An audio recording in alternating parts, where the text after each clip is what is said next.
Jews, non-Jews, the redemption is for everybody. Mashiach is for everybody. And Hashem is the master of the universe for everybody. When Mashiach is going to come, he's going to be the king of the entire world, not just of the Jews. When Bet HaMikdash is going to be built, it's going to be for the entire world, not just for the Jews. So really, the United States of America is destined to crash miserably. The land of Edom, the United States, is going to be destroyed, and it's going to start with economy, and then it's going to lead after that to many other things. At the end of the day, Hashem is the one who's going to control everything, and it doesn't matter who he's going to put at the head of the United States to bring it down. Take it as it is. America is going to be destroyed. America is going down, and that will bring the destruction of the entire Western world, because America is the one who's pulling the wagon. And Hashem is going to cause that, and like I told you, it's going to happen in many different ways. We're not going to have any more governments anymore. There's going to be a king to the entire world. And all the nations will have to bow down to the same king. There's going to be one king and one government. The government is going to be called a Sanhedrin, a Malchut. There's going to be a president and a prime minister. We're going to have a king, and Mashiach is for the rest of the world. It's not just for the Jews. That's a misconception. People think Mashiach is for the Jews. Mashiach is for the entire world. He's going to be the king of the world. A messianic era. What's the point of Yemot HaMashiach, the messianic era? Everyone's going to see Hashem clearly in their lives. There's not going to be any other religions in the world, just the chosen people. Mashiach is going to be the king of the entire world. Everyone's going to pay homage to the king, the base of Mikdash, and everyone's going to believe in one God, and it's going to be utopian existence. When Mashiach ben David comes, it's game over. That's Mashiach. We get to a utopian existence where everyone follows one world religion. Mashiach is the king of the world, the undisputed ruler over the entire universe. The whole world will recognize that Israel is the capital of the world. Mashiach is the king of the world. The Jewish people are the priests of the world. Everyone will pay homage. There's going to be the priests. There's going to be everyone else. And we're all going to say Mashiach is our king. One world government. That's true. That's a message from Hashem. Mashiach is going to come, he's going to be the king, and the government is going to be a Sanhedrin. And that's it. That's what's going to control the entire world. That's one world government. For you. What do you think is going to happen when Mashiach comes? There's going to be a one world government. It's called Sanhedrin. That's it. There's not going to be White House or Kremlin or anything. Or definitely not the Knesset. How dare they call it the Knesset? This is like a house of idolatry. But we're going to have a king, and we're going to have a Sanhedrin, a Supreme Court, and that's a one world government that will control the entire world. So you can look at it in the negative aspect of it, saying a new world order, a one government. Yeah, you're right. It is going to be a new world order. The new world of Mashiach, with one order, the Torah, one government. Yeah, it's going to be a Sanhedrin. We're not going to have all the rest of the stuff. There's going to be a huge destruction. It cannot be a new reality of the redemption without the destruction of the old reality, which is not something to be stressing over, rather to be very happy, because in order for Mashiach to come, you cannot have any other governments. It's going to be one kingdom, one malchut, one government. Just let's see in the next 3 months what's going to happen now in the United States. And when the United States is shaking, it's going to shake the entire world.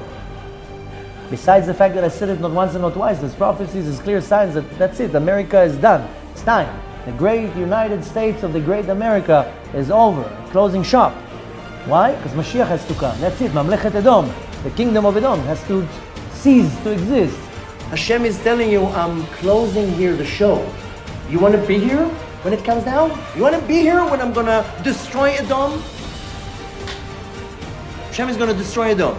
Yesterday we had a lecture. Either you come tomorrow to New Jersey or you wait to see it online, where I quote the places in the Zohar explaining that Kadosh Baruch Hu is going to finish Edom. Long cheshbon for many, many years. This is Edom. You're in Edom. Edom is the Western culture, the Western world. Hashem has a long account with Edom. Edom, the last empire, will come crashing down.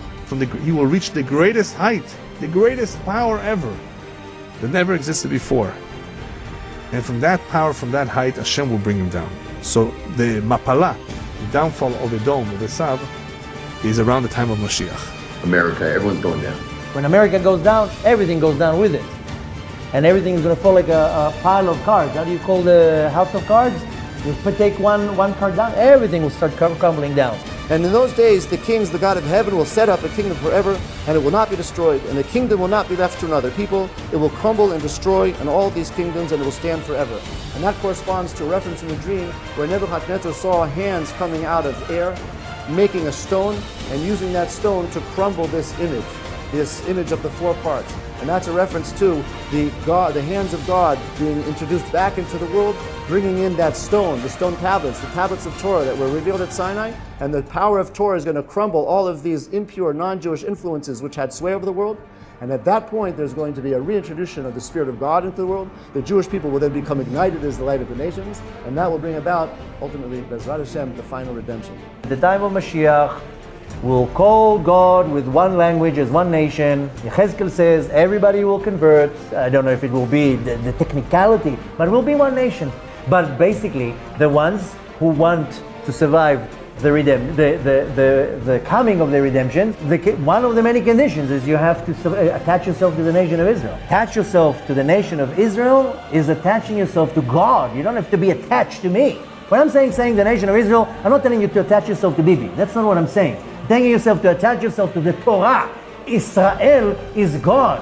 Attaching yourself to Israel is you attaching yourself to the God of Israel with following His Torah. And when you don't know what to do, then come to the nation of Israel to teach you what to do. If you're a non-Jew, attach yourself to the nation of Israel, which is attaching yourself to the Master of the universe and start becoming a righteous Gentile. You don't get the idea of war being no more or peace breaking out among nations unless the word goes out from Jerusalem. You can have one, but you can't have it without the other. That's right. To blow up a misconception that a lot of people have. People think the redemption is only for the Jews. What do you think, that 16, 20 million people are going to remain after the coming of Mashiach and 7 billion people will disappear? There's not even one source that indicates that. On the contrary, all the sources says that a large amount of the nations are part of the redemption. Only 2/3 of the world won't make it to the redemption. That leaves us with 2.5 billion people, Gentiles, that are part of the redemption.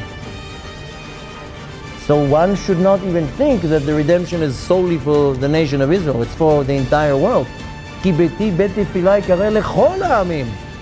Because my house, the house of prayer, talking about Bet HaMikdash, is welcome to all the nations. The nations come to Bet HaMikdash too. So first of all, it's important to understand the redemption is for the entire world, not only for the Jews. It's for the rest of the world. For Hashem to do His revenge on all the evil people, for Hashem to wake up all the souls and the sparks of the Gentiles that need to come and convert into Judaism and become part of the nation, for the nations to realize their role in the world by believing in one God and following the laws of Noach and following whatever they can and should from the Torah. If they believe in God, they don't hate Jews, they follow the Sheva Mitzvot Bnei Noach, they're more than welcome to stay, and they even never share to the world to come, the Gemara say. God would like Goyim also to be in the future world. They have their path, which isn't tikkun, but it's leading a righteous life. That's their path. They're having credit of living in the future world, and that's basically to observe the Noahide laws. To be a Noahide, that's really what it is. They will also get the future world, at obviously a vastly inferior level. I mean, Hashem is coming down and making seder, making order here. But there's going to have to be destruction. Either way you're looking at it, and destruction is always not so nice. In between 7.5 billion people in the world, there's a lot of evil, but there's a lot of good. It's a minority. I don't know in numbers, a few millions, maybe 1 billion, I don't know. According to our sages, it's 1/3 of the world that is the core is good. Where do we take that from? Because we know that at the time of the redemption, 2/3 will be destroyed, 1/3 will remain. And there's not going to be a lot of people left by the time Mashiach will come. Prophecy is talking about 2/3 of the world that will be destroyed. That's also being conservative. There are places in holy books that are saying, I saw one place that it says that Mashiach will only have 7,000 students. That's it. 7 billion people in the world, only 7,000 will be worthy and have the merit to stand next to Mashiach. I don't know how much reliable that source, it was an opinion of, doesn't matter. It's a pretty strong opinion. You know, when people in our generation mock the Kadosh Baruch Hu and mock the Torah, I mean, Hashem rak yerachem aleim, that's the only thing I can say. And the Torah says, everyone who blesses the Jewish nation is automatically blessed. Every society that blesses the Jews has been blessed by God. And the societies that persecute the Jews ultimately have a downfall. Everything Hashem does is ultimately out of His love for the Jewish people. And you will be a source of blessing through you. The world will be blessed. The world will be blessed. Jewish law permits the enslavement of any non-Jew. We are allowed to enslave non-Jewish populations. And all the Goyim who bow down to the Jews, because they have saved the world, and they will realize that the Jews are the children of God. But haven't you noticed that the majority of the psychopaths, evil, deranged, all sorts of individuals in history, they're actually Jews.